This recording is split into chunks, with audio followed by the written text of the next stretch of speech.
Hola, hola, buenas tardes. Buenas tardes, Kelly y José Carlos. Buenas tardes, Liz. Espero que estén muy bien. Buenas tardes y que se Buenas tardes, escuche. licenciada. Buenas tardes, Carlos. ¿Cómo ha Ok, estado? bien, gracias a Dios. ¿Y usted? Pues aquí, mire, listos para tutoría. Todo bien, gracias a Dios. Ok, excelente, entonces. Muy bien. Ok, entonces iniciamos ahorita pues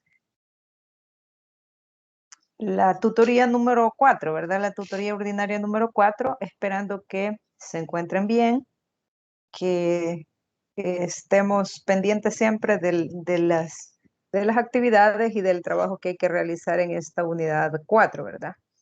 Ok, antes que nada, pues necesitamos, como lo dijimos la vez pasada, tener los materiales a la mano para ir discutiendo, ¿verdad? Algunas teorías sobre las matemáticas en la modernidad. Entonces, para eso vamos a iniciar, pues esperemos que en el transcurso pues se vayan agregando otros compañeros y podamos desarrollar todo, ¿verdad? La tutoría de este fin de semana. Bueno, tenemos ahí la presentación.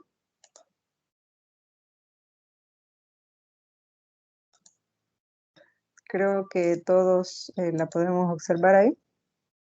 Bienvenida, Sonia.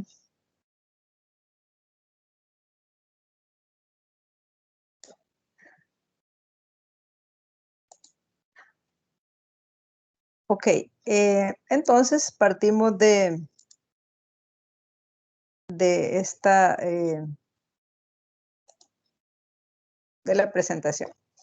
Bueno, les decía, estamos en la tutoría ordinaria número 4, siempre en la asignatura Historia y Filosofía de la Matemática, en la que hemos venido desarrollando, ¿verdad?, una serie de temas importantes que nos ocupan y que es importante que los conozcamos, ¿verdad? La agenda para este día, pues primero, bienvenida. Estamos aquí esperando que se encuentren bien y que estén dispuestos a que entre todos aprendamos nuevas cosas esta tarde en este espacio que vamos a estar reunidos. Luego, pues vamos a tomar lo de la asistencia, que necesitamos tener siempre asistencia de ustedes.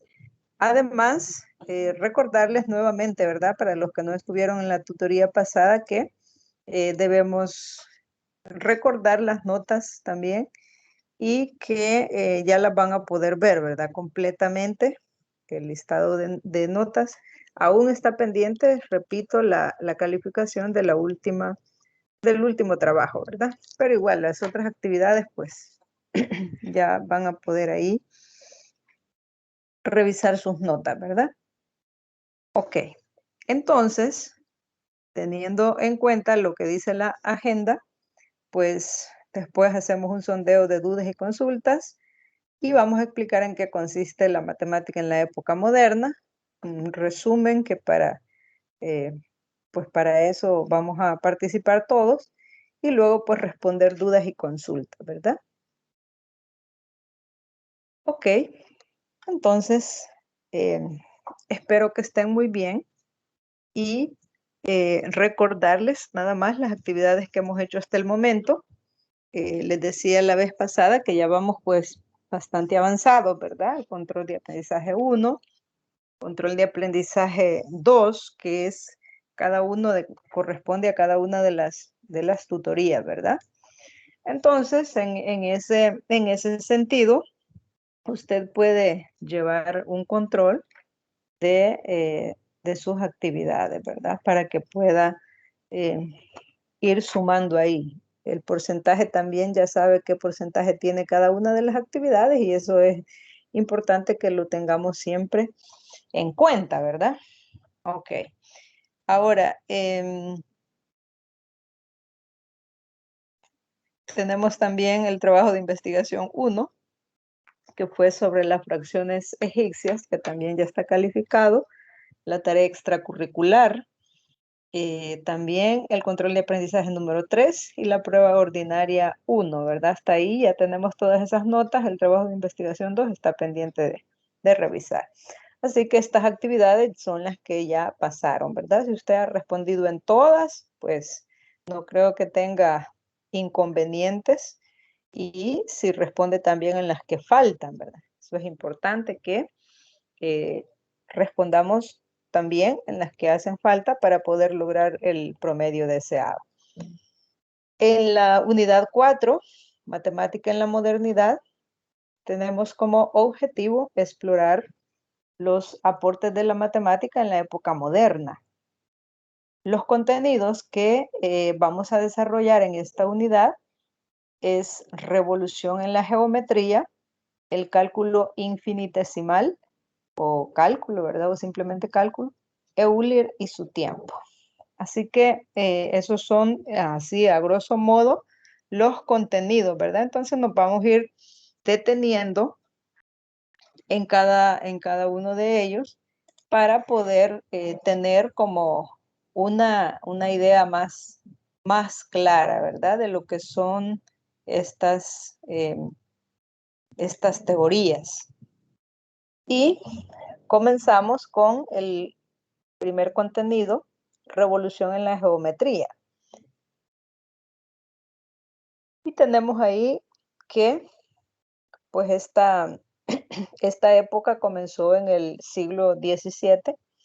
El siglo XVII fue un contexto en el que las necesidades prácticas de una sociedad emergente provocaban reclamos en el conocimiento y en particular en las matemáticas, ¿verdad? Y pues eso, como lo dice, ¿verdad? El tema, esa revolución provocó que se hicieran o se realizaran exploraciones geográficas que empujaban al estudio de las trayectorias de las naves, ¿verdad? Es decir, que a medida que se iban analizando diferentes situaciones geográficas y para qué podía servir esto, ¿verdad? Ese es un punto en los que se trabajó o se enfocaron los procesos en la modernidad y también la construcción de mapas, ¿verdad? Entonces todo esto, es decir, una necesidad iba generando o iba llevando a otra necesidad, ¿verdad? Era una cadenita. Luego también la astronomía necesaria para la navegación empujaba al estudio de las secciones cónicas, ¿verdad? Que como nosotros ya tenemos algún conocimiento de las cónicas, ya sabemos más o menos a qué nos estamos refiriendo. También el diseño de lentes para telescopios y microscopios, que requería resultados en las formas de las superficies y curvas generadoras de ellas.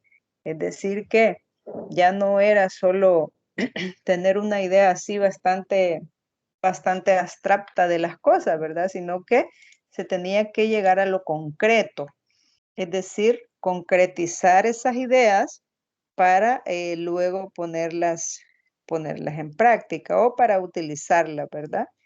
Y dependiendo de las necesidades que se iban creando. También es importante que retomemos o que mencionemos acá que los proyectiles para la guerra empujaban el estudio de curvas parabólicas. Es decir, como les acabo de decir, ¿verdad? Una idea se generaba otra y así sucesivamente hasta lograr los objetivos, ¿verdad? Nosotros también nos hemos dado cuenta cuando realizamos algún proyecto y tenemos diferentes ideas, ¿verdad? Y una idea original nos lleva a otras ideas, ¿verdad? Y de modo que al final logramos puede ser que logremos éxito, también puede ser que logremos que sea fracaso, ¿verdad? Entonces, pero no, siempre debemos intentarlo. Entonces, esto sucedía con ellos que trataban de, tenían las ideas y las iban probando, ¿verdad? Hasta que las perfeccionaban. También calcular áreas, longitudes y volúmenes era importante. ¿Por qué? Porque eso pues les iba a servir para poder desarrollar otras prácticas, ¿verdad? También acá en esta, en este punto, en esta etapa, podemos observar ahí, ¿verdad? Que tenemos ahí una representación de los ejemplos que tenemos acá. Y en estos puntos, les decía, es cuando se ponen a pensar o se analiza con todos esos aspectos que se han mencionado hasta ahorita o con todos esos ejemplos. Entonces, la geometría tenía que revolucionarse, ¿verdad? ¿De acuerdo a qué? A las necesidades. Ya no solo era pensar en una recta o pensar en una curva, sino cómo vamos a hacer o qué vamos a hacer con esta recta y con esta curva que se puede generar. Entonces, de manera privilegiada, la geometría recibiría una atención que, sin embargo, no reproduciría las fronteras de la antigüedad. La integración de los nuevos resultados algebraicos con la geometría abriría una nueva era. Aquí es cuando ya se comienzan a, ¿cómo les digo? A relacionar, ¿verdad? Los procesos algebraicos con la geometría, es decir, el álgebra con los dibujos, digámoslo así, ¿verdad? Entonces esto ya comenzó a tener otro significado y ya cuando se logra esa parte, es decir, ya cuando logramos identificar una imagen o un dibujo, digámoslo así, pero además podemos escribir ese dibujo o podemos representar ese dibujo de forma algebraica, claro que esto va a ir abriendo otros procesos, ¿verdad? Ok, entonces, con esa pequeña introducción, podemos nosotros también, podemos analizar uno de los puntos importantes que es la geometría proyectiva, en qué se basó quiénes fueron los creadores, ¿verdad? De esta geometría. Ok, entonces comenzaron esas ideas, como les decía, ¿verdad? Fueron estos señores, Girard, de 1591 a 1661, el primero en abordar trabajos en esta dirección.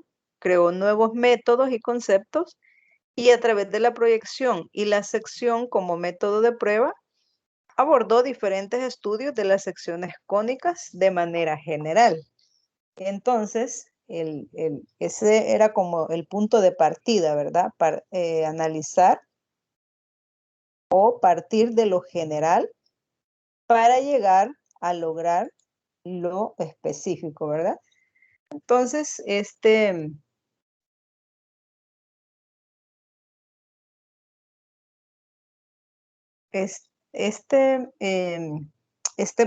tiempo o estos años se comenzaron a desarrollar, ¿verdad? Dependiendo de, en este caso, que se quería o se estaba aplicando una serie de métodos y conceptos, ¿verdad?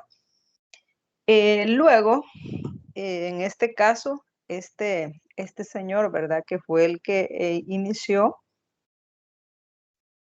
comenzó pues a desarrollar sus teorías, ¿verdad? Como todos, y a medida que ellos van demostrando la utilidad de la teoría, pues se va haciendo todo práctico, ¿verdad? Es decir, que le van abriendo un espacio de modo que al final pues logran posicionarse con sus métodos, conceptos, teorías, ¿verdad? También no podemos dejar fuera o no podemos dejar de mencionar. También se afirma, sin embargo, que fue Blaise Pascal, de 1623 a 1662, quien más contribuyó a la geometría proyectiva en esta época. Entonces, ahí pues depende de los estudios, ¿verdad?, que se hayan hecho, podemos decir quiénes son los que más han aportado a estas teorías que ahora nosotros las utilizamos, ¿verdad? Pascal, pues, es un matemático, digamos que famoso, ¿verdad? Lo conocemos o lo hemos escuchado varias veces. El trabajo, pues, que él hizo, pues, fue bastante representativo. También se asoció a las probabilidades, ¿verdad? Sabemos que también esos son otros conceptos que se utilizan, las probabilidades. También el famoso teorema de un hexágono inscrito en un círculo. Esas teorías también las utilizamos en la práctica. Trabajamos solo que, por ejemplo, ¿verdad? Digamos que en tercer ciclo, con los nuevos programas de estudio, se están mostrando todas estas teorías, pero en algunas ocasiones pues no se cita, ¿verdad?, al creador, en este caso Pascal. No se citan a los creadores de cada una de estas teorías, ¿verdad? Por ejemplo, eso que les digo, teorema de un hexágono inscrito en un círculo, el triángulo aritmético formado por coeficientes binomiales, o conocido también como el triángulo de Pascal, ¿verdad?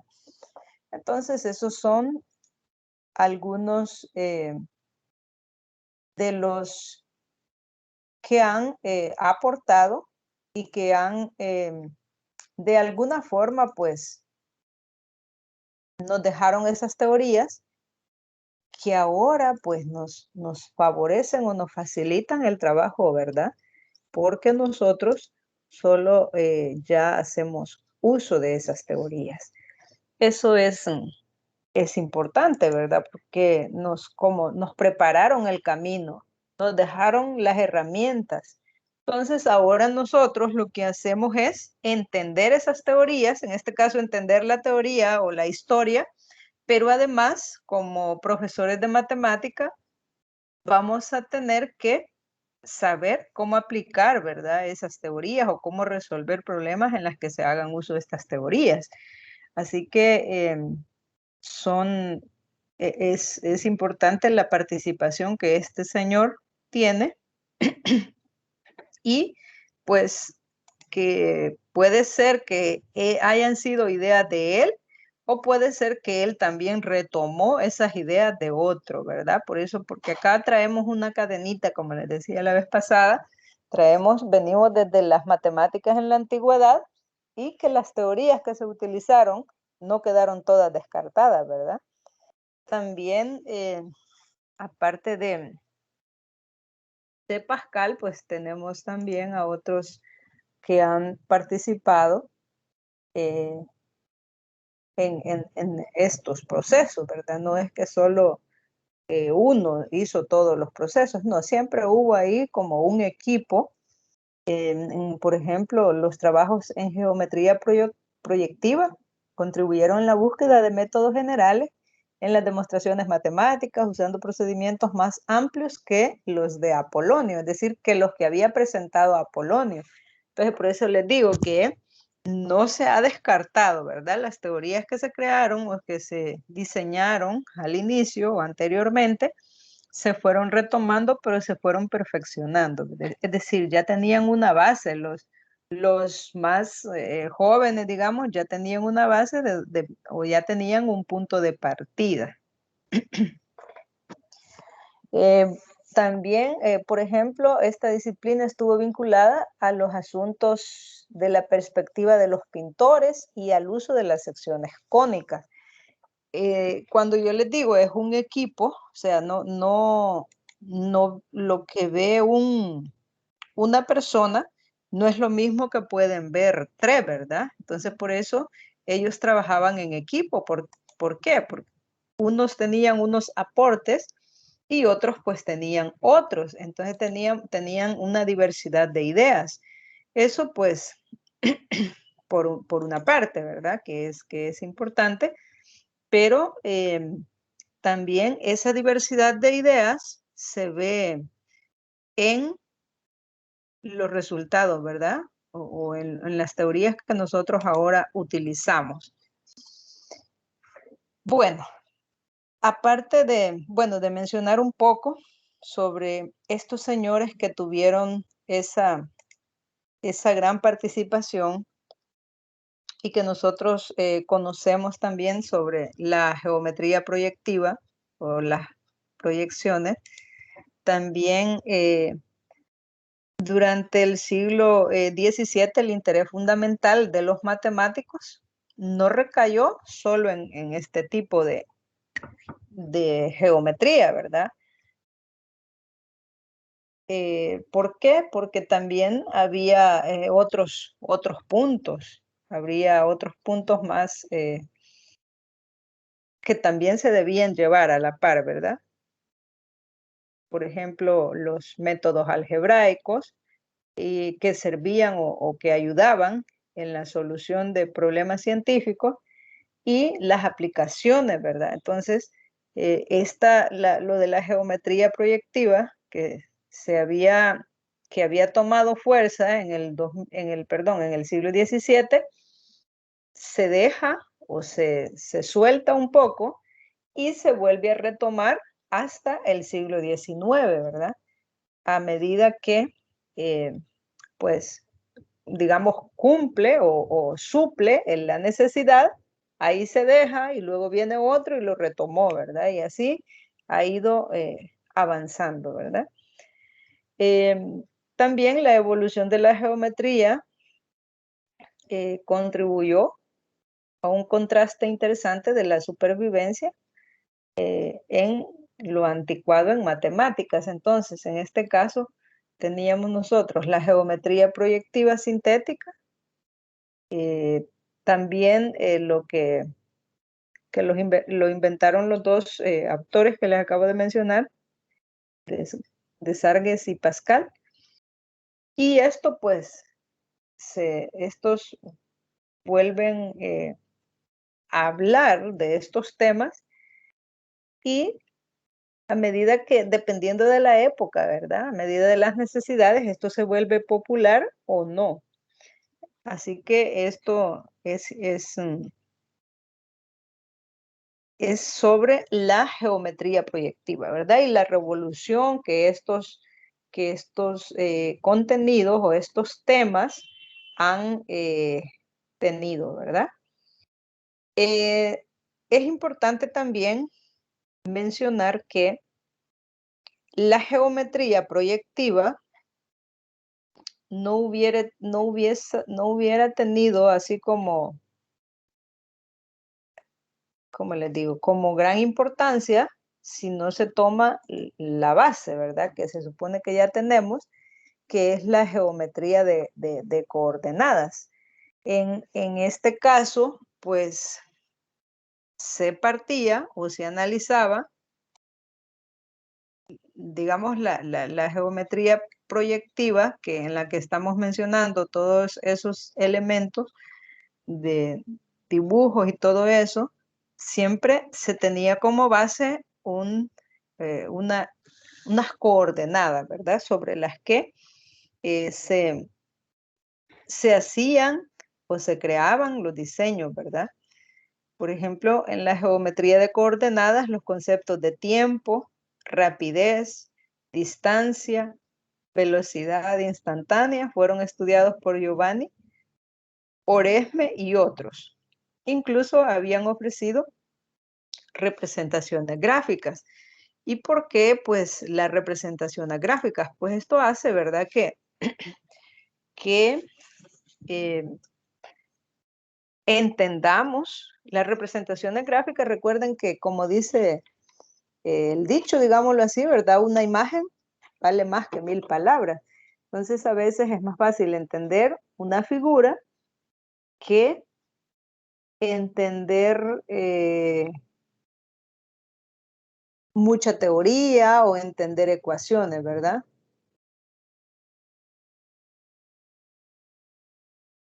Por eso siempre se proponen las gráficas, porque a veces entendemos más fácil una gráfica, a veces podemos entender la ecuación a partir de la gráfica o podemos entender la gráfica a partir de la ecuación, ¿verdad? También ahí depende de la capacidad de cada uno o de la forma que tenemos de captar, ¿verdad? Las ideas.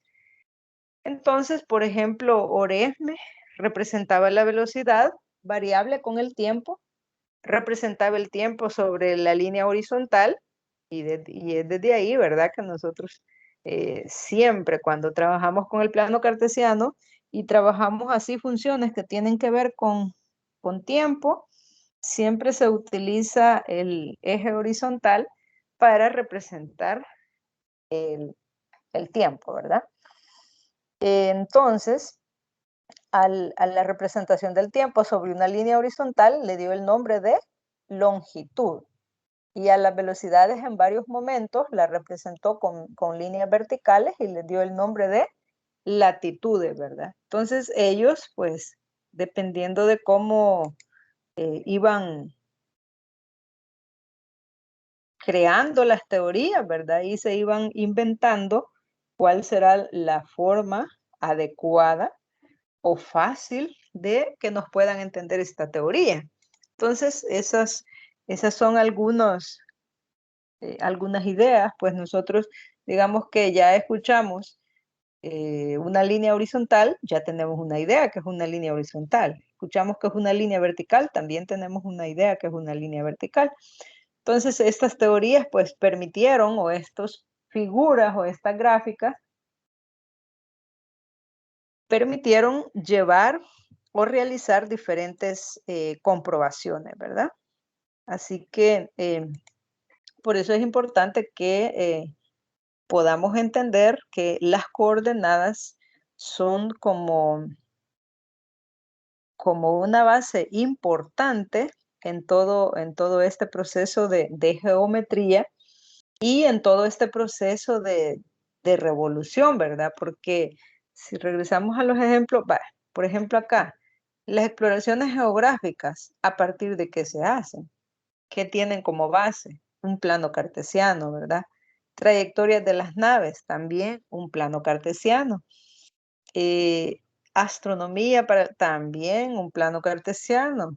Es importante cada uno de estos, ¿verdad? Y todas las aplicaciones que existen en la realidad están basadas en un plano cartesiano. ¿Por qué? Porque el plano cartesiano lo que hace es facilitar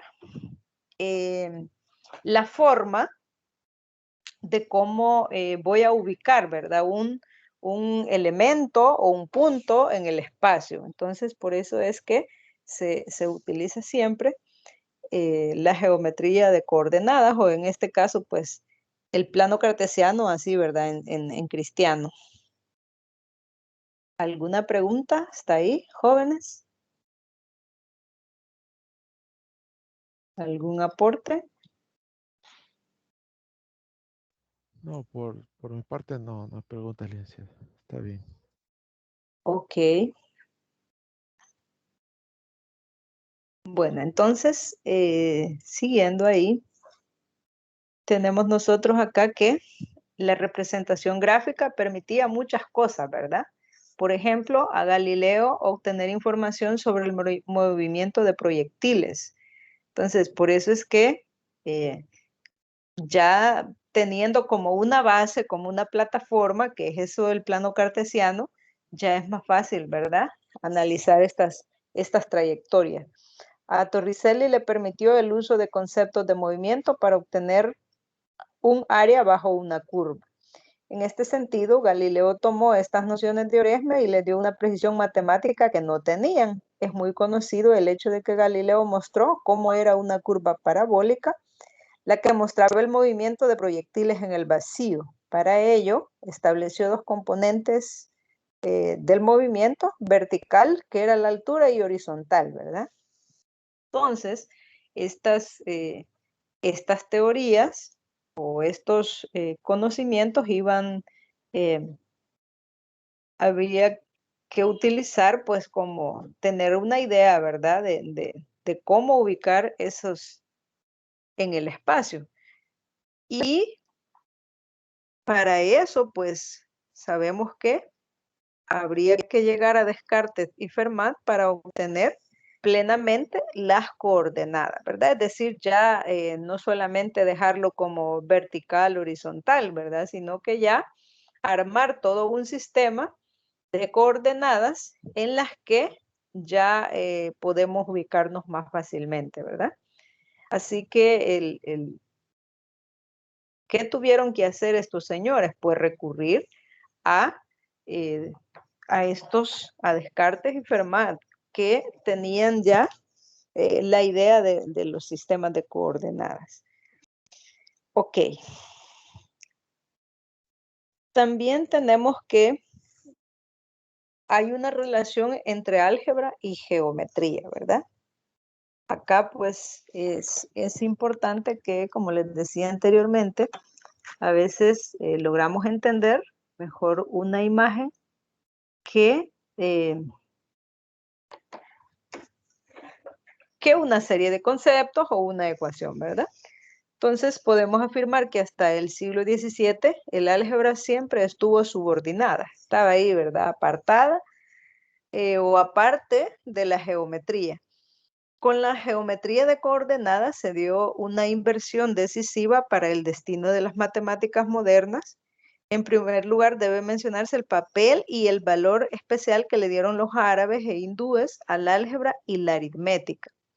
Debe subrayarse, sin embargo, también que el trabajo realizado por Vieta en el álgebra con el propósito de resolver problemas de construcción geométrica. Entonces, este señor, pues lo que hizo fue, sí, ¿verdad? Le gustaba meterse en el rollo de la matemática, pues no porque solo eso podía hacer o eso era todo, ¿verdad?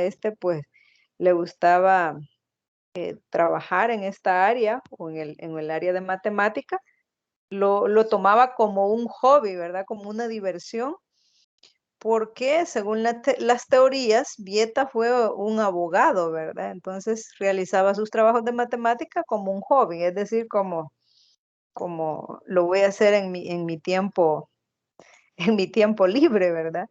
Pero esos aportes, quizás porque como era algo que él disfrutaba, ¿verdad? Y lo hizo de forma relajada, también en este caso, pues él hizo sus aportes sin pensar quizás en ese momento que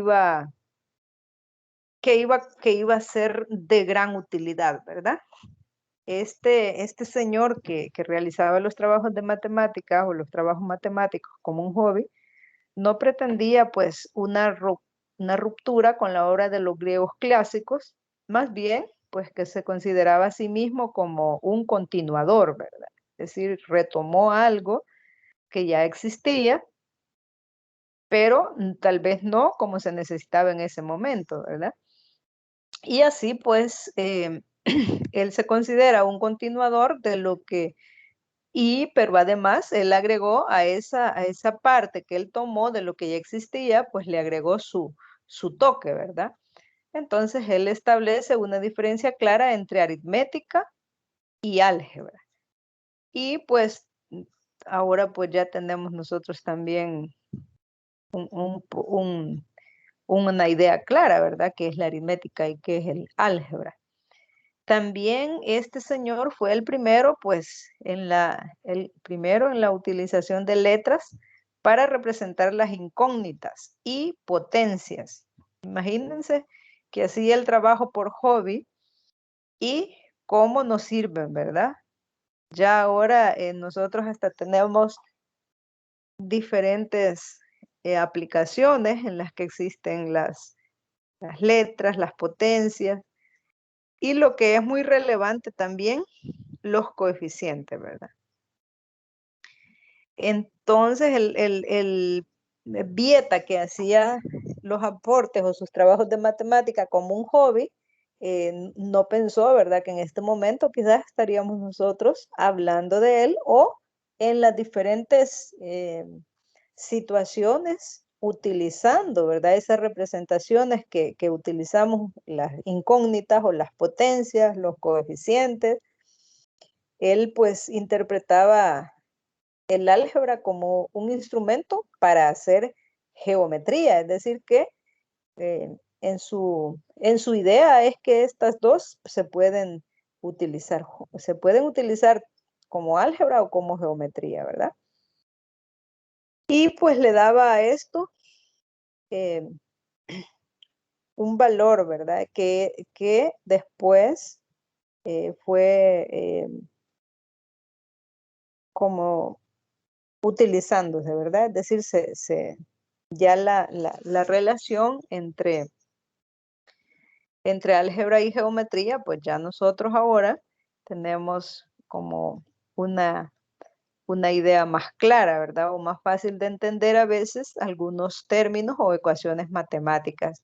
La parte pues geométrica nos sigue o nos ayuda pues para representar una ecuación, digámoslo así.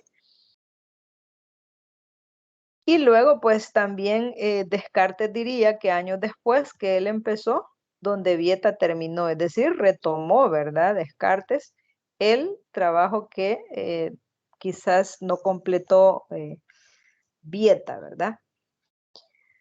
Tenemos también ahí algunas teorías que son bien importantes que las mencionemos, que poco a poco la relevancia del álgebra fue adquiriendo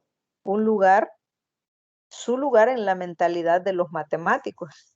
Es decir, estaba así un poco que no la tomaban en cuenta, pero a medida que fueron observando, que fueron comprobando, que fueron desarrollando diferentes teorías, se fueron dando cuenta ellos que podían unir, ¿verdad? O que podían buscar una relación entre álgebra y geometría. Entonces ya no la podemos dejar así como aparte, ¿verdad?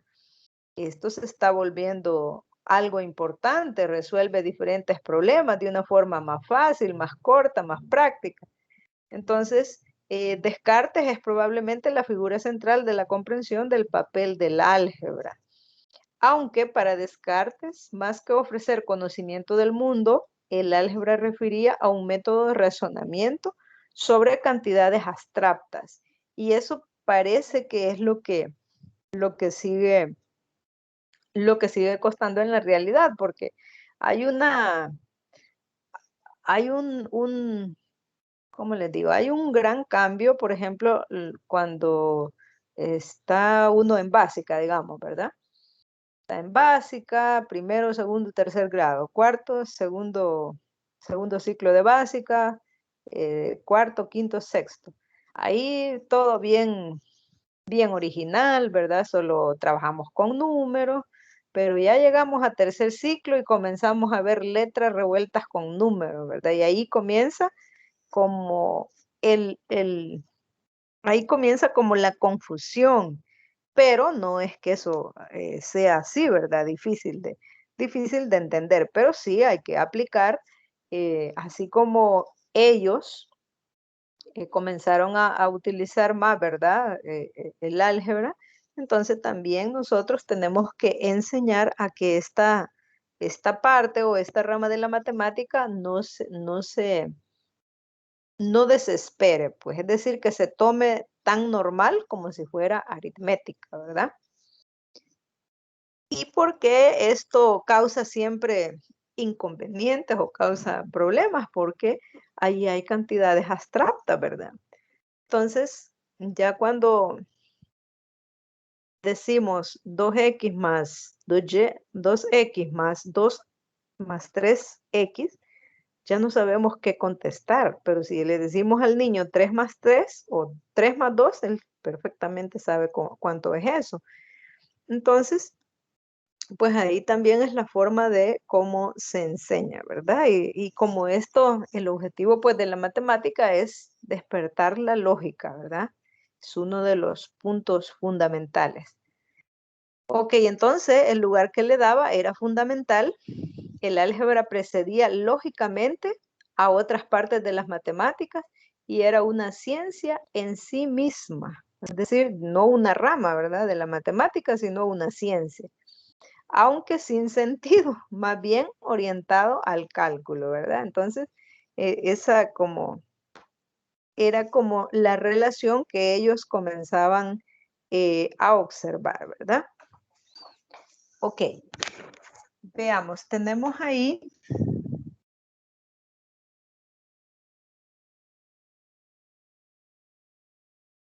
tenemos un video, pero lo vamos a compartir de diferentes formas.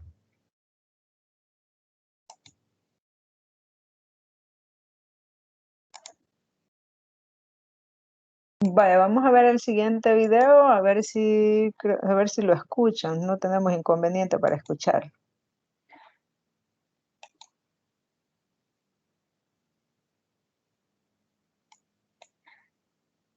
Bueno, vamos a seguir viendo el mismo tema, son operaciones con polinomios, pero Permítanme. vamos a mezclarlos con conceptos de geometría. Les voy a empezar recordando dos conceptos desde la parte de geometría. Y uno que tiene que ver perímetro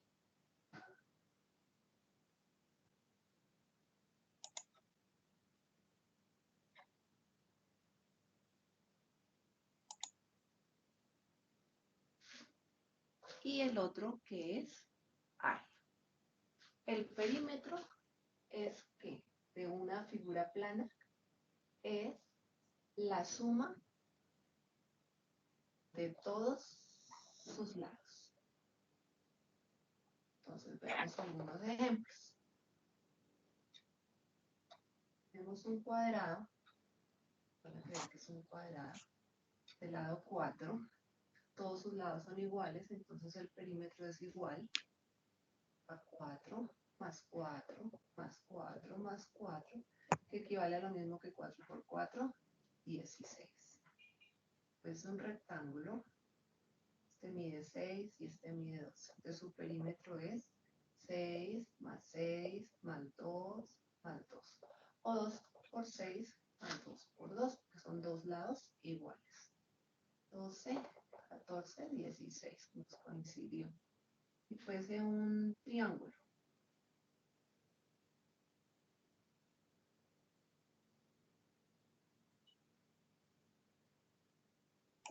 entonces esto es, digamos que mide 4, este mide 6, este mide 10. El perímetro sería 4 más 6 más 10. La suma de todos sus lados. Ese es el perímetro. De cualquier figura es la suma de todos sus lados. El otro concepto del que vamos a hablar en geometría es el área. El área es la medida de la superficie. Y voy a trabajar también con esas tres figuras elementales. Entonces, si es el cuadrado, recuerden que miden lo mismo. Entonces el área es igual a lado por lado o lado al cuadrado. Si es un rectángulo, tenemos que estar la base y la altura, y el área es igual a base por altura. Y si es un triángulo, es la base, altura, el área es igual a base por altura dividido en 2. Siempre que tenga alguna figura, pues lo único que hago es reemplazar en las fórmulas. Entonces, si yo tuviera, por ejemplo, un cuadrado que mide 5 de lado, entonces el área es igual a 5 a la 2, esto me da 25. Si fuese un rectángulo que tiene de base 4 y de altura 3. Entonces el área sería 3 por 4 y eso me da 12. Y si fuese un triángulo, vemos que la base es 7 y la altura es 4. Entonces el área es 7 por 4 dividido en 2. El área es igual. 7 por 4, 28 y dividido en 2, 14. Eso si fueran números, simplemente. Bueno, ahora vamos a combinar los dos conceptos, álgebra y geometría, con lo que veníamos trabajando. ¿Por qué lo hacemos? Porque son muy comunes en las pruebas de IFES me salgan estos ejercicios, además porque la idea es ver y aplicar en otros conceptos. Entonces, por ejemplo, tengo yo el rectángulo. Vamos a suponer que tiene de base x más 4 y que la altura es 3x a la 2. Puedo encontrar las dos cosas. Puedo encontrar tanto el perímetro como el área. Entonces miremos el perímetro C. El perímetro sería igual a la suma de todos sus lados. Entonces, x más 4 y x más 4. Puedo sumarlo o simplemente decir 2 veces x más 4. Más 2 veces 3x.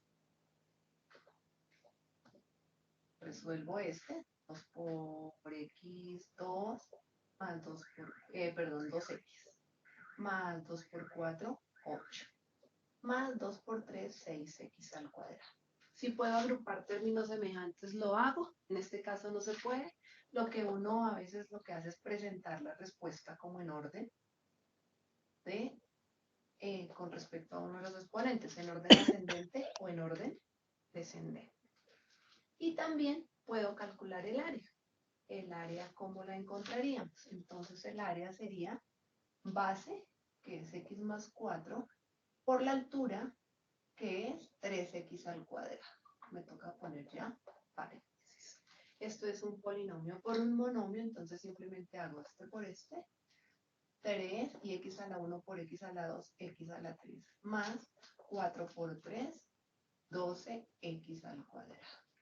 Entonces, si se dan cuenta, aquí repasé multiplicación y suma, y acá una multiplicación de polinomios. Sigamos viendo ejemplos de diferente índole. Entonces tengo acá, voy a tomar un cuadrado, y voy a decir que este cuadrado tiene de lado 5x al cuadrado más 9x menos 1. Entonces, lo primero es, dijimos que íbamos a encontrar el perímetro. Como es un cuadrado, los cuatro lados son iguales. Entonces, es simplemente hacer 4 por 5x al cuadrado más 9x menos 1. Este me queda 4 por 5, 20x al cuadrado más 4 por 9, 36x menos 4 por 1, 4. Y el área, entonces, para acá sería 5x al cuadrado más 9x menos 1 al cuadrado. ¿Eso qué quiere decir? Que tengo que multiplicar ese mismo. Y esta la voy a hacer vertical. Entonces, por acá, 5x al cuadrado más 9x menos 1 por 5x al cuadrado más 9x menos 1. Entonces 5 por 5, 25x a la 4. 5 por 9, 45x a la 3. Por este me da menos 5x a la 2. Ahora vamos con el siguiente, 9. 9 por 5, 45x a la 3. 9 por 9, 81x a la 2. Y es 9 por 1, menos 1, me queda menos 9x. Voy con el siguiente. Es multiplicar por un menos 1. Entonces es simplemente cambiarle el signo. Menos 5x al cuadrado. Por este me da menos 9x. Y este por este me da más. Y ahora hago la operación completa. 25x a la 4. 45 más 45 más 90x a la 3. Menos 5 menos 10 más 81 más 71x al cuadrado menos 9 menos 9 menos 18x más 1. Y ahí tenemos varios ejemplos de cómo podemos mezclar el álgebra y la geometría. Ok. Ahí pues el video continúa, ¿verdad? Ahí podemos nosotros observar esas teorías que se diseñaron, que se crearon y que facilitaron el trabajo, ¿verdad? De representación, o que lo entendiésemos de una forma más práctica, ¿verdad? Ahí se explica muy bien cómo se puede mezclar la geometría con el álgebra, ¿verdad? Es importante que veamos siempre, o que conozcamos siempre esas diferencias, y que veamos que no son teorías que son de hoy, ¿verdad? Teorías que tienen ya muchos años, ¿verdad? Que fueron utilizadas. No sé si tienen alguna pregunta, alguna duda. Hasta ahí. Ok, con ese video cerrábamos la revolución de la geometría, que es el primer contenido, y vamos al siguiente contenido, que es el cálculo infinitesimal. En el cálculo infinitesimal, pues, ¿qué es, verdad? El cálculo, o qué vamos a entender por cálculo infinitesimal? Pues estamos hablando simplemente, o siempre estamos hablando del cálculo. El cálculo, pues, es una parte importante, ¿verdad?, de matemática, y se usa, pues, para resolver muchos problemas para los cuales las matemáticas de la antigüedad fueron insuficientes. Siempre mencionamos esto, ¿verdad?, que hay teorías que sí se utilizaron, pero que tal vez no funcionaron a medida que íbamos avanzando, a medida que este mundo iba revolucionando, o las necesidades que se iban creando, ¿verdad? Si bien parte de conocimientos clásicos en álgebra y trigonometría y geometría analítica, eso sí, ¿verdad? También se siguen utilizando, pero siempre partimos, por ejemplo, ahí tenemos una imagen en la que podemos observar una función. Podemos observar una función acá, podemos observar una recta, una tangente y una curva, ¿verdad? Entonces, y un par ordenado, un punto ahí cualquiera. Además, podemos observar acá un dibujito que se forma a partir de la recta tangente, y que con eso pues yo puedo hacer otro tipo de operaciones. Ok, entonces cuando nosotros trabajamos ya, o que llegamos ya al cálculo infinitesimal, en este caso, pues ya estamos pensando en cálculo, ¿verdad? ¿Y qué sabemos de cálculo? ¿Qué conceptos utiliza el cálculo, verdad? Por ejemplo, Newton fue uno de los creadores del cálculo diferencial e integral. Y en este caso, pues, ¿tenemos alguna idea nosotros? ¿Qué involucra el cálculo? Cuando escuchamos esa palabra cálculo, ¿qué nos imaginamos? ¿O qué pensamos o qué sabemos? Vamos a ver, les escucho. Buenas tardes, licenciada. Buenas tardes. Con respecto a lo del cálculo, tengo entendido que se le adjudicó a Leibniz y a Newton el integral y el diferencial. Ajá. Pero parece que Fermat ya se había adelantado a esos hechos, de los cuales Ajá. Newton pues retomó lo de Fermat, aunque Ajá. no se le adjudica a Fermat que él haya descubierto pues la derivada y la integral, y que son pues situaciones inversas, pero la Sí. gloria la tuvo Newton y Leibniz Newton. por su lado, ¿verdad? Sí, así es.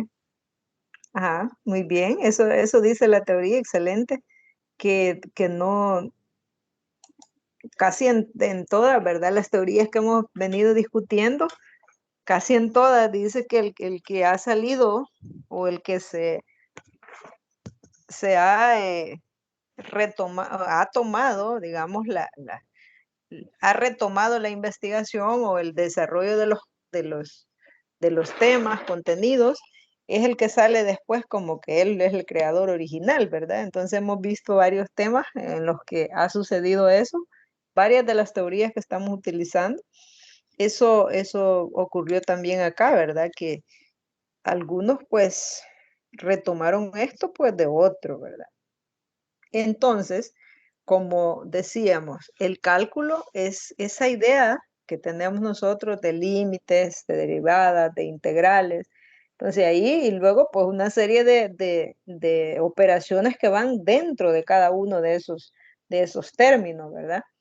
Entonces, en este caso, partimos de eso, o de esa idea, o de esa historia que eh, algunos conocemos ya, ¿verdad? Según lo que dicen las teorías, que el cálculo pues tenía ahí, ¿verdad? Su interés en diferentes autores, solo que algunos sí se pusieron a trabajar en eso, pero otros no. No como debieron hacerlo, ¿verdad? Por eso quedaron ahí como relegados, aunque hayan sido los de la idea principal. Entonces, en general, dice, fueron 4 los problemas que se buscó resolver: determinar la velocidad y la aceleración instantánea de un cuerpo, que en este caso, pues lo que se busca, pues es, dada la distancia en función del tiempo y viceversa, se tenía la velocidad o la aceleración, se trataba de encontrar la distancia o la velocidad respectivamente en un momento determinado. Entonces, ese como es uno de los problemas, ¿verdad? Que se busca resolver ya haciendo uso ya de estos conceptos. También se trata también de determinar la tangente, ¿verdad? A una curva en un punto. Por eso podemos nosotros ver en la imagen inicial ahí que aparece también la recta tangente, pero aparece ahí un punto y determinar la curva en un punto, por ejemplo, para dar una dirección de un cuerpo en movimiento, o el cálculo de rectas tangentes y normales a curvas para la descripción del comportamiento de la luz, en este caso, pues de las necesidades que ellos tenían, que era en el caso del diseño de los lentes, ¿verdad?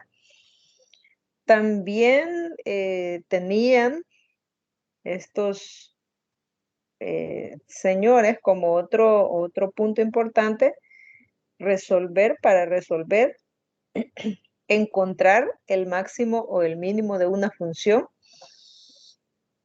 Por ejemplo, calcular las distancias máximas y mínimas de un planeta en su movimiento traslacional, o la inclinación de un cañón para que una bala golpee a la máxima distancia posible. Ese también era uno de los puntos en los que ellos querían trabajar o que lo buscó, ¿verdad? O lo llevó a la necesidad.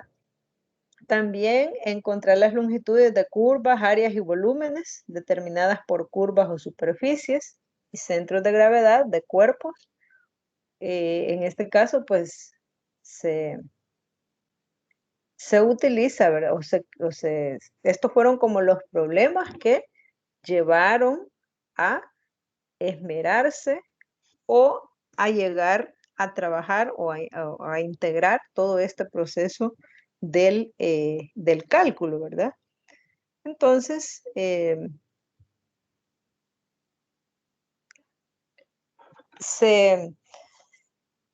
el cálculo pues tiene sus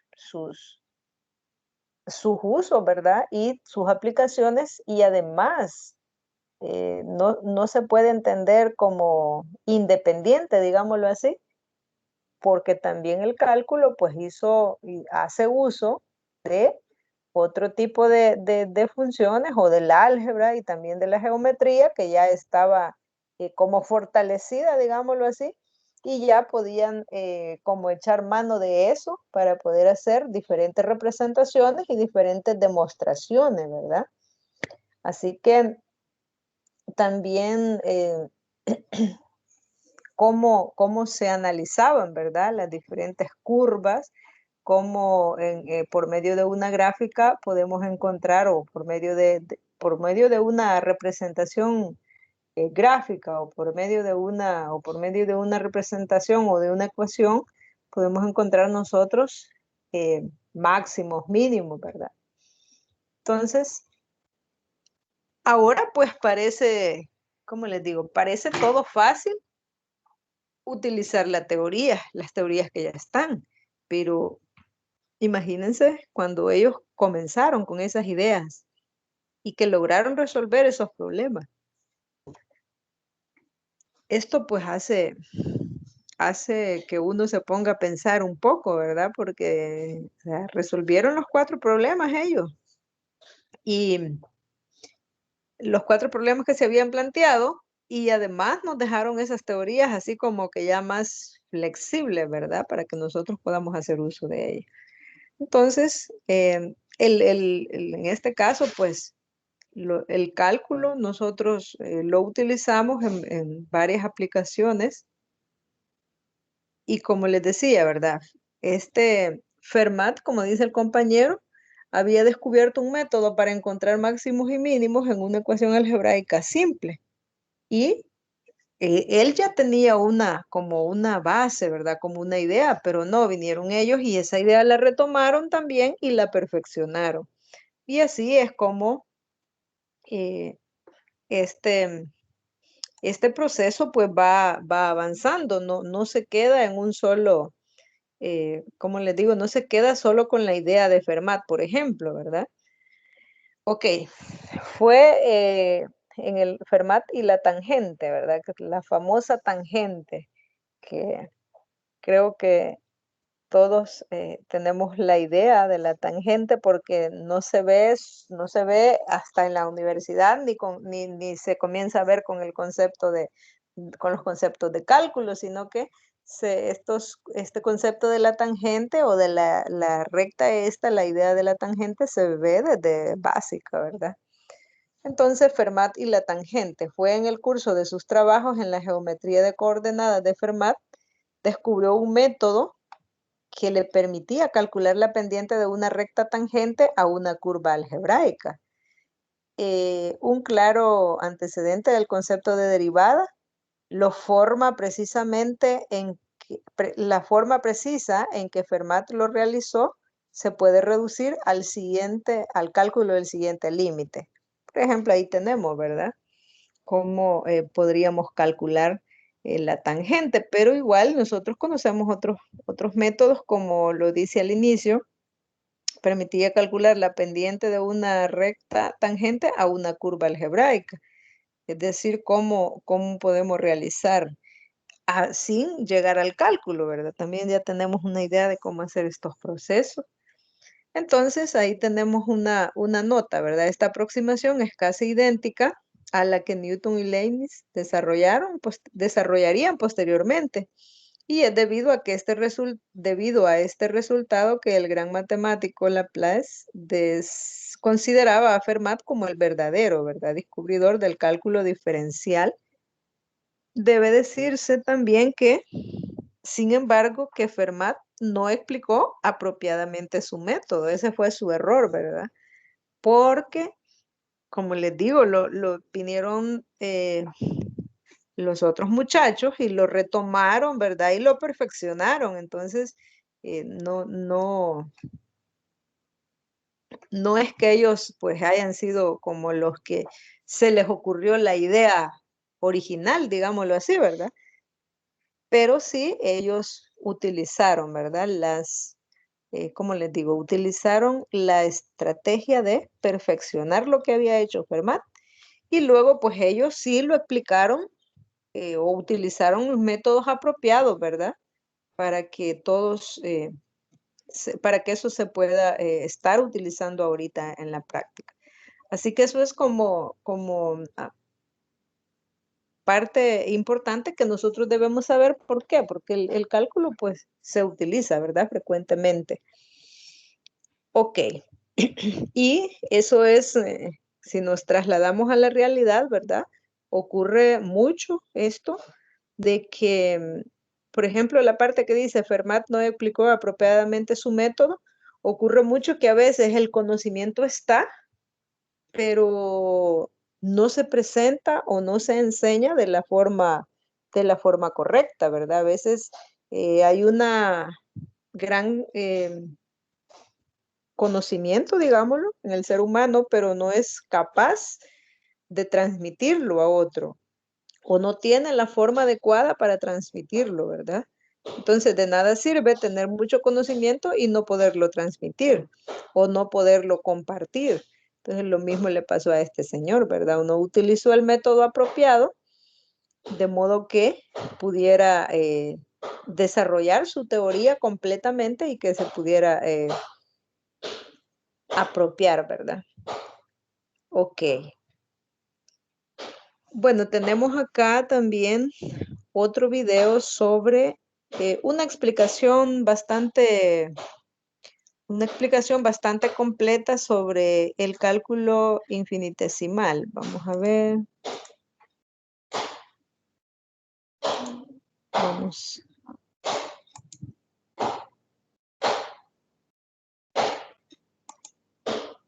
Lo vamos a colocar por acá para que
Ok, bueno, ahí está como una explicación un poco más clara sobre este tipo de definición del cálculo, ¿verdad? Del cálculo infinitesimal. Ahí creo que lograron ver algunas imágenes sobre la distancia o cercanía y qué pasa, ¿verdad? Con eso o cómo lo analizamos eso en cálculo, ¿verdad? Entonces, eso es cuando decimos cálculo infinitesimal o simplemente cálculo, pues estamos hablando de que en el cálculo tenemos, digamos, infinitos puntos que se acercan, ¿verdad? O se alejan, independientemente de lo que estemos analizando, ¿verdad? Y como decíamos ahí, como una función se va moviendo, ¿verdad? En base a una serie de puntos, cómo se va moviendo esta función o cuál es el desplazamiento. Vale, el otro tema que tenemos acá, que debemos también tomar en cuenta, es el de este otro, ¿verdad? Señor conocido, famoso, que entre los años 1600 y 1900, gran parte de las matemáticas y la física estuvo vinculada, ¿verdad? De muchas maneras a los métodos del cálculo diferencial e integral. Ya, pues, ya habían hecho los anteriores, ya habían trabajado, ya habían perfeccionado su método, que es el cálculo infinitesimal, y ahora pues ya lo podemos utilizar, ¿verdad? Lo podemos utilizar en esta época de 1600 al 1900, ¿verdad? Entonces, ya estos fueron como aplicados ampliamente, es decir, el cálculo diferencial e integral ya fue aplicado ampliamente en todos los fenómenos, ¿verdad? Que exigían mediciones, tanto en la mecánica, el magnetismo, la electricidad, la gravitación, el calor, la luz, el movimiento ondular, etcétera. Entonces, son como ya estas teorías ya hacían uso de del cálculo diferencial e integral, ¿verdad? Porque ya había pasado por un proceso como de estudio, ¿verdad? Así que eso es ya cuando aparece, ¿verdad? Este señor,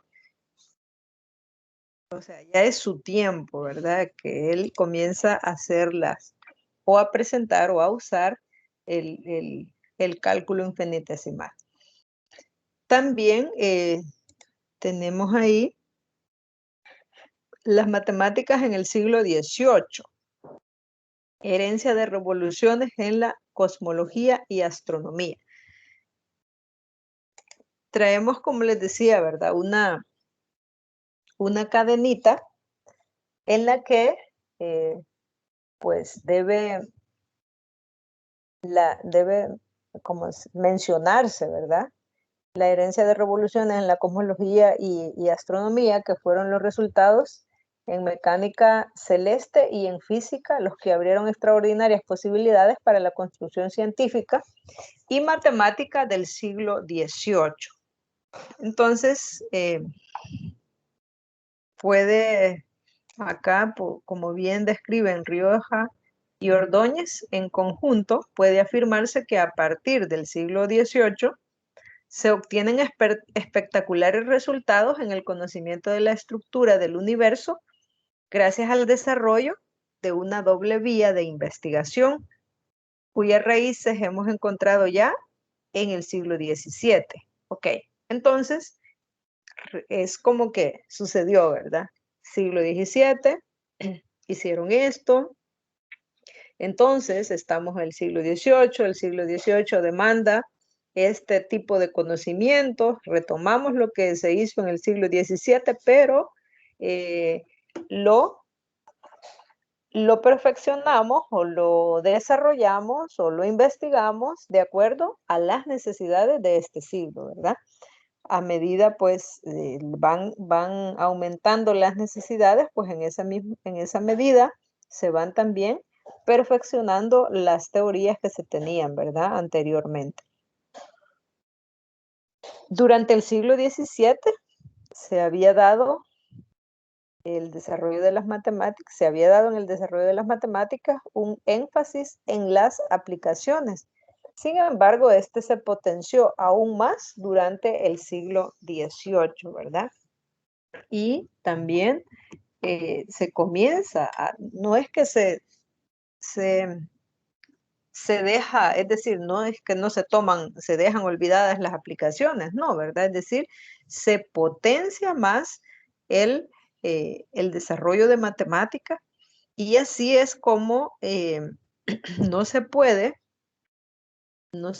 dejar fuera la matemática porque todos los campos de estudio han hecho uso, ¿verdad?, de esta ciencia. Por eso es que es bien difícil que a estas alturas alguien pueda decir que puede prescindir de matemática o que no es necesaria la matemática para el desarrollo del mundo, ¿verdad? Porque se ha venido utilizando por los siglos.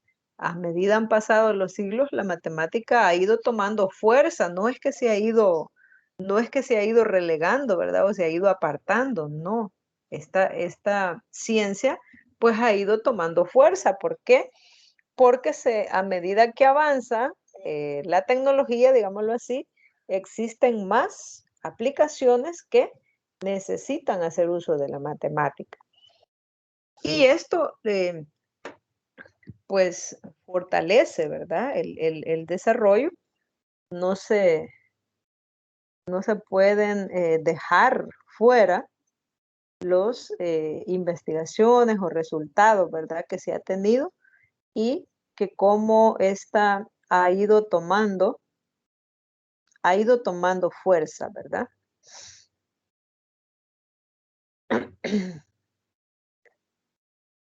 Bueno, podemos también mencionar pues algunos puntos importantes. Como decimos, ¿verdad?, que se potenció durante el siglo XVIII. ¿Por qué? Porque era recurrente, era concurrente con la demanda creciente, es decir, a medida que se desarrollaba, ¿verdad?, el mundo, entonces se necesitaba utilizar o hacer el uso de matemáticas siempre, hacer las ciencias en la vida social, en particular en la vida económica, es decir, las dimensiones económicas, técnicas o a la vista o a la misma vida social y general juegan un papel en la naturaleza y las fronteras de la práctica matemática. Estos factores pues son importantes cuando se requiere estudiar la historia de la ciencia, ¿verdad? Porque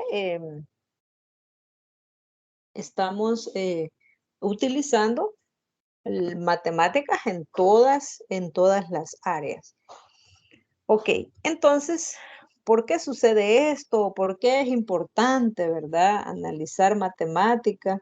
Si alguien puede decir, pero si podemos hacer uso de otras cosas, ¿verdad? Pero lo que sucede es que tenemos ahí, permítame.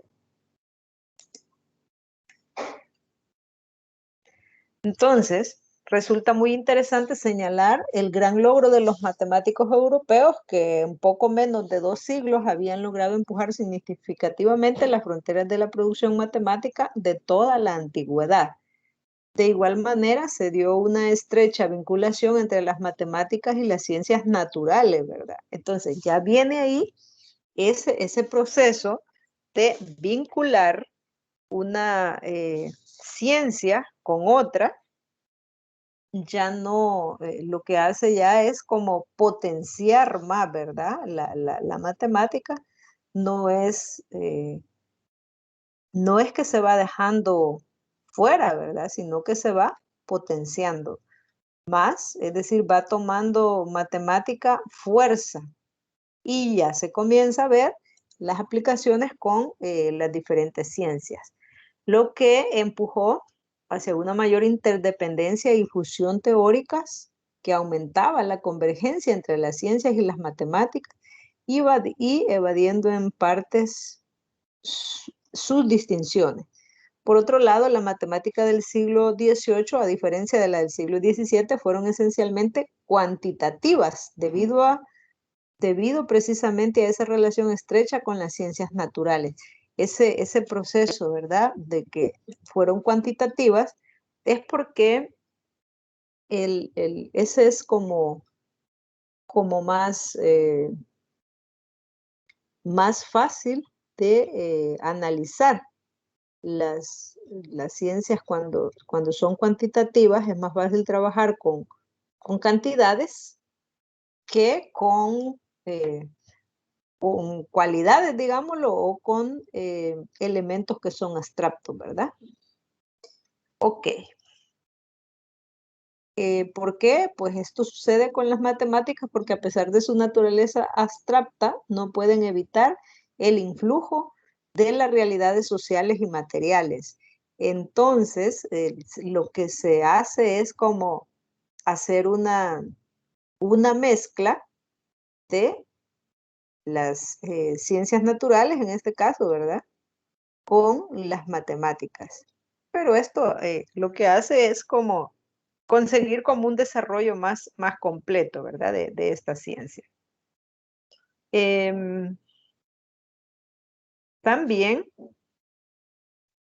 en esta teníamos nosotros también en esta mezcla que se hizo, unión de las ciencias, que esto pues ayuda, ¿verdad?, a que ya las investigaciones o los científicos tengan otros métodos prácticos para poder desarrollar las matemáticas. La matemática, pero ya aplicada, ¿verdad?, a su área.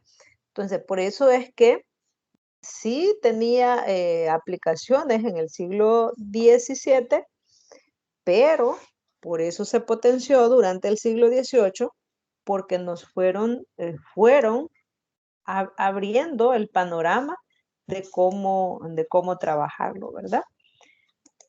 O de cómo esta ciencias se pueden, ¿cómo les digo? Se pueden mezclar o se pueden juntar. Así que después de esto, pues ya la matemática ya dejó de verse como algo simple, ¿verdad? Sino que se comenzó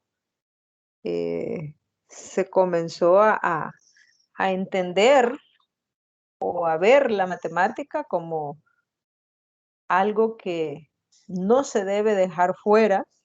¿Por qué? Porque está de una forma abstracta, digámoslo así, pero que se puede aplicar, ¿verdad? Y que se puede practicar en diferentes, en este caso, pues con las ciencias naturales, ¿verdad? Ok. También las matemáticas, pues, y las ciencias naturales, esto ayudó a tener o empujó hacia una mayor interdependencia, decíamos, y fusión teóricas que aumentaban la convergencia entre las ciencias y las matemáticas y evadiendo, pues, en parte sus distinciones.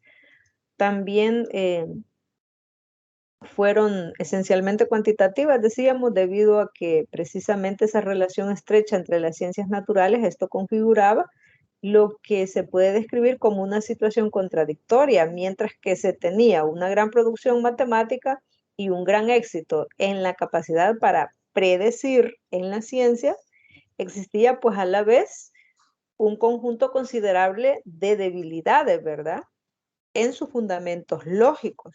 Entonces es ahí donde comienza, ¿verdad? A pesar de falta de claridad y precisión lógica en el cálculo diferencial e integral y el uso poco cuidadoso de los números, esta disciplina encontró un extraordinario progreso, es decir, no se quedó, ¿verdad? No se quedaron ahí con esa duda, sino que eh, siguieron trabajando, ¿verdad? En esos puntos como considerados como, digámoslo así, como los puntos débiles, pero no se quedaron ahí, sino que siguieron, ¿verdad? Trabajando en esos puntos y pues lograron que estas ciencias, ¿verdad? Puedan ahora ser complementarias, digámoslo así, o que las ciencias naturales puedan hacer uso de matemática para resolver diferentes situaciones. Y también, pues, los números irracionales eran admitidos a principios del siglo XIX, aunque todavía no eran admitidos los negativos ni los complejos, ¿verdad?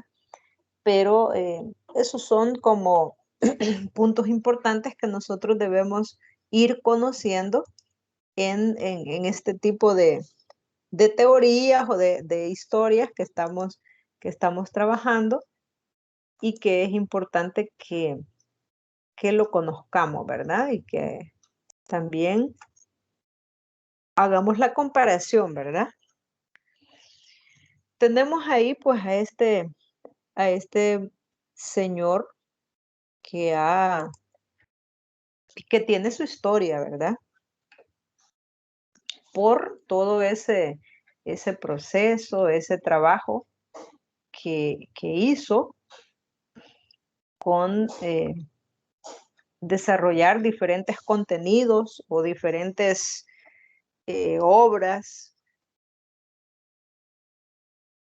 obras matemáticas, aplicaciones, ¿verdad? Que también hizo algunos procesos, los cuales se siguen utilizando y pues él también seguimos nosotros utilizando, digamos, la exponencial y el valor de la e, digamos, de la función exponencial,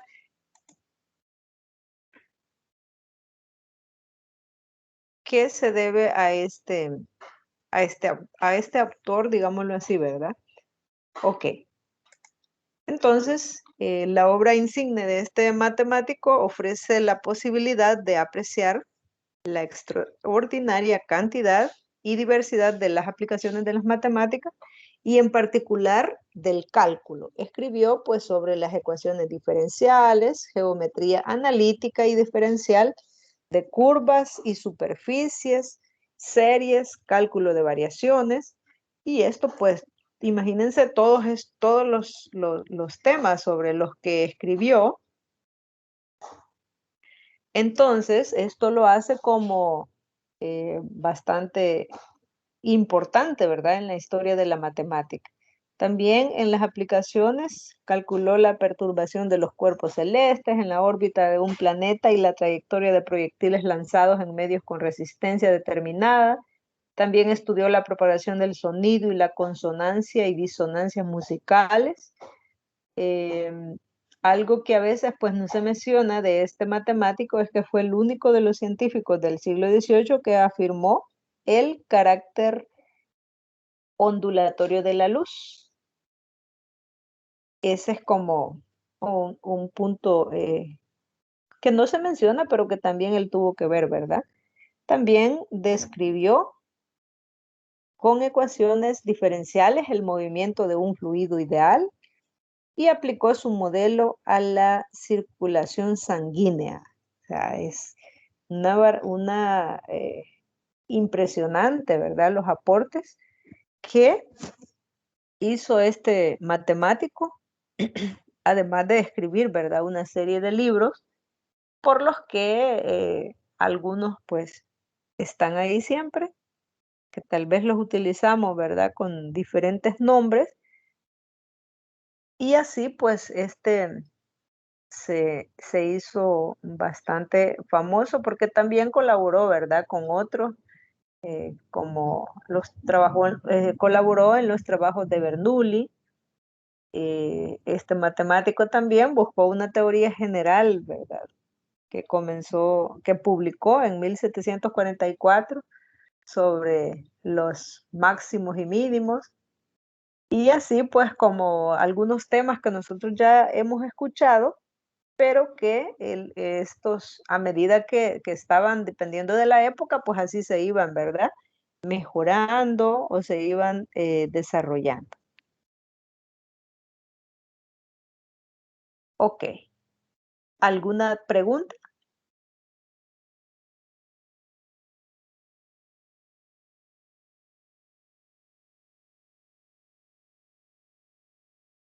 Bueno, tenemos también una serie de funciones, pues en las que aparece eh, este señor, ¿verdad? Que nosotros pues podemos consultar las diferentes relaciones o las diferentes funciones que él fue creando y que están relacionadas con el cálculo diferencial e integral, la teoría de ecuaciones diferenciales también, ¿verdad?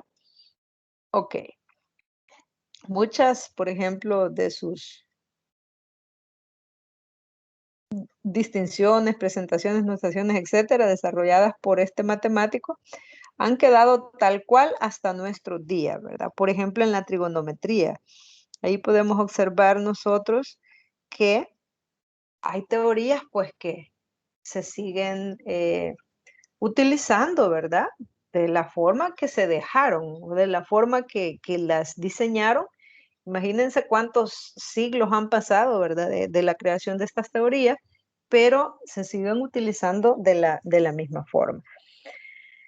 Em, y además, pues hay algo bien importante, el concepto central con el que este matemático va a construir un nuevo análisis es precisamente el concepto de función, ¿verdad?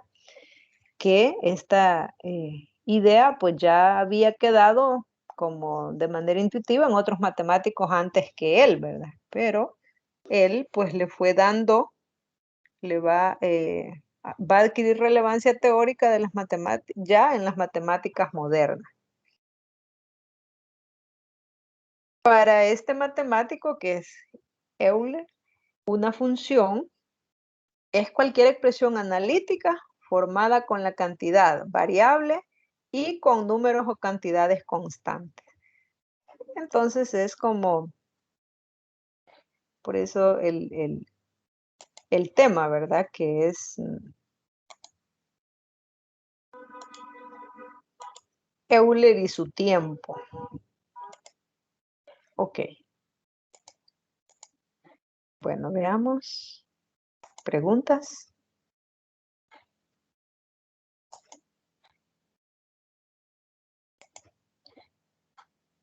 No, de importe, no, licenciada, solamente hay una referencia que encontré de una película que habla de este autor, de este matemático Euler, que Ajá, se llama La medición del mundo o Midiendo el mundo se llama, que es una película sí, biográfica.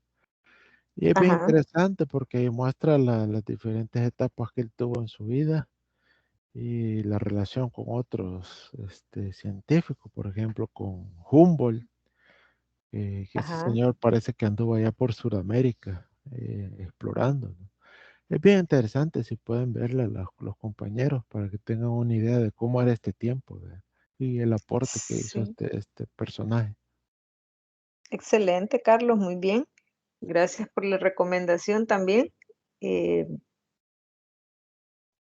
Cuando siempre, ¿verdad? Siempre hay que hacer un tiempo para conocer sobre estos puntos, es importante y más si es en una así, ¿verdad? En una película es más entretenido.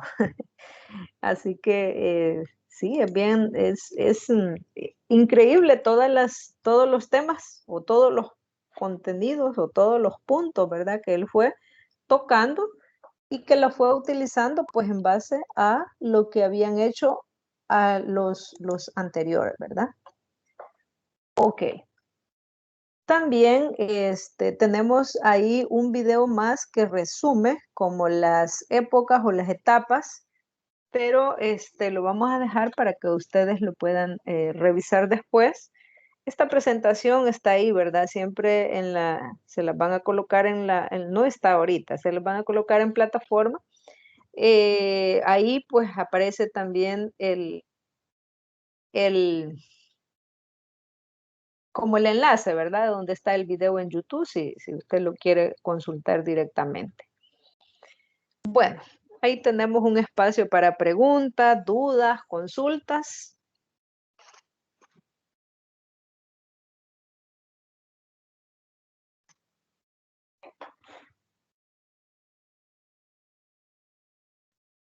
Bueno, si no tenemos preguntas, si no tenemos dudas.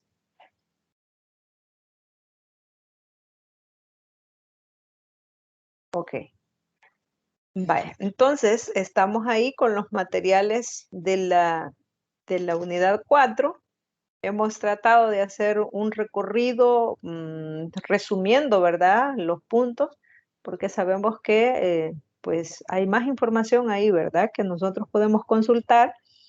Hemos tratado de presentar un resumen y de explicar puntos importantes sobre esta edad, ¿verdad? Sobre las matemáticas en la modernidad o sobre este tiempo y de dónde a dónde, ¿verdad? Se fueron desarrollando cada uno de los contenidos que hemos discutido en esta tarde, ¿verdad? Así que siempre, ¿verdad? Recomiendo que, aparte de lo que se ha mencionado, pues siempre traten de revisar también los materiales complementarios, ¿verdad? Y además de ir, tal vez no solo viendo la teoría, sino de ir comparando con la realidad o con la actualidad, cuántas de estas funciones se utilizan en la práctica. Entonces, todo eso es bien importante que lo tomemos en cuenta. Ok. Bueno, si no hay preguntas, eso sería todo por hoy, por la tutoría 4. Espero que los que no pudieron asistir a la clase puedan revisar la grabación, que se las voy a compartir siempre, ¿verdad? En un momento ahí en el grupo de WhatsApp. Bueno, eso sería todo por hoy, jóvenes. Buenas tardes. Nos vemos a la próxima, si Dios así lo permite. Gracias. Muchas gracias, licenciado, por su tiempo. Saludos a todos. Buenas tardes. Muchas gracias a ustedes también. Buenas tardes.